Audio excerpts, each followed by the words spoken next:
के में शरीक थे, बहुत बेहतरीन तकरीर की।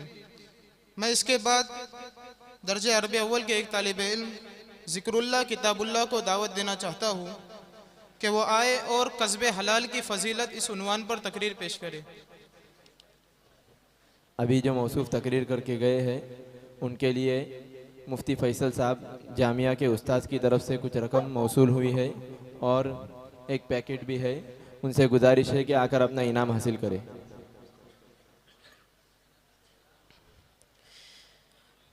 अल्हम्दुलिल्लाहि रब्बिल आलमीन वल आक़िबतु लिल मुत्तक़ीन वस्सलातु वस्सलामु अला सय्यिदिल अंबिया'i वल मुरसलीन।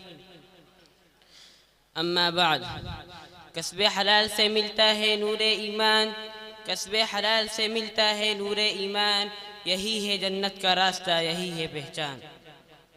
सदर मुहतरम और हाज़रीन मजलिस, आज मैं आप लोगों के सामने कस्बे हलाल की अहमियत पर रोशनी डालना चाहता हूँ और ये बताना चाहता हूँ कि इस्लाम ने हलाल कमाई पर किस कदर जोर दिया है। सदर मुहतरम, इसमें कोई शक नहीं कि इस्लाम ने हमें रोज़ी हासिल करने और माल कमाने की इजाज़त दी है। सूरह जुमा में इरशाद बारी ताला है, फ़इज़ा क़ुज़ियतिस्सलातु फ़ंतशिरू फ़िल अर्ज़ि वब्तग़ू मिन फ़ज़लिल्लाह। बस जब नमाज हो चुके तो ज़मीन में फैल जाओ और अल्लाह के फज़ल को तलाश करो। सूरह क़सस में है, वला तंस नसीबक मिनद दुनिया, तुम्हारा जो हिस्सा दुनिया में है उसे ना भूलो। लेकिन इस्लाम कमाई के सिलसिले में दो बातों की ख़ास तौर पर हिदायत देता है। एक ये है कि खुद कमाओ, खुद मेहनत व मजदूरी करो। दूसरे है कि जो कमाए वो हलाल हो, हराम ना हो। मेहनत व मजदूरी और अपने हाथ की कमाई के हदीस करीमा में बहुत फ़ज़ाइल आए हैं। एक मरतबा हज़रत मोहम्मद सल्लल्लाहु अलैहि वसल्लम फरमाते हैं, तलब कस्बिल हलाल फ़रीज़तुन बअदल फ़रीज़ा, हलाल कमाई का तलब करना फ़र्ज़ इबादत के बाद एक फ़र्ज़ है।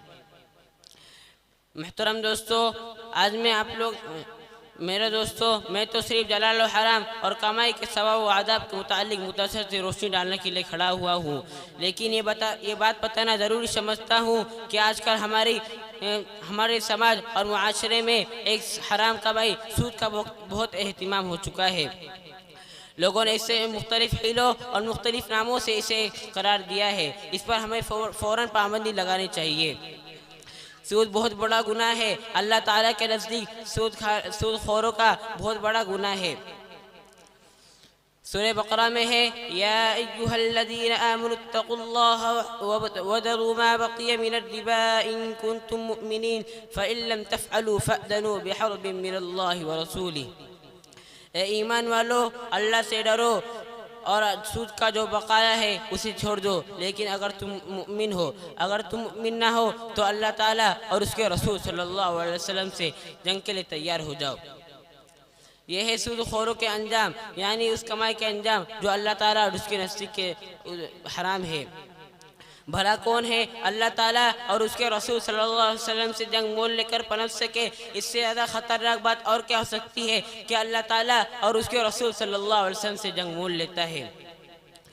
रसूलुल्लाह सल्लल्लाहु अलैहि वसल्लम ने सूद खाने वाले, सूद खिलाने वाले, सूद मुआमले लिखने वाले, सूद की गवाही देने वाले हर एक पर लानत भेजी है।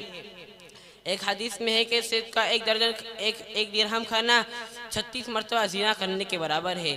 दूसरे हदीस में है कि सूद के एतबार से 70 दर्जे हैं। इनमें से आखिर दर्जा आदमी अपने माँ के साथ ज़िना करेगा, नऊज़ु बिल्लाह।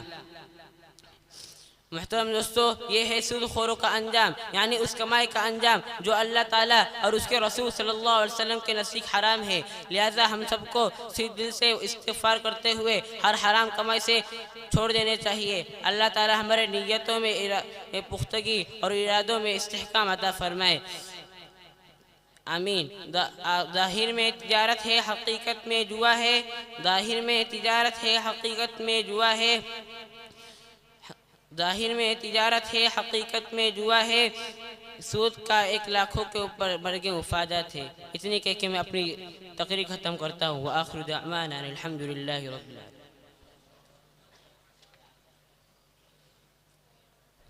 माशाअल्लाह, बेहतरीन।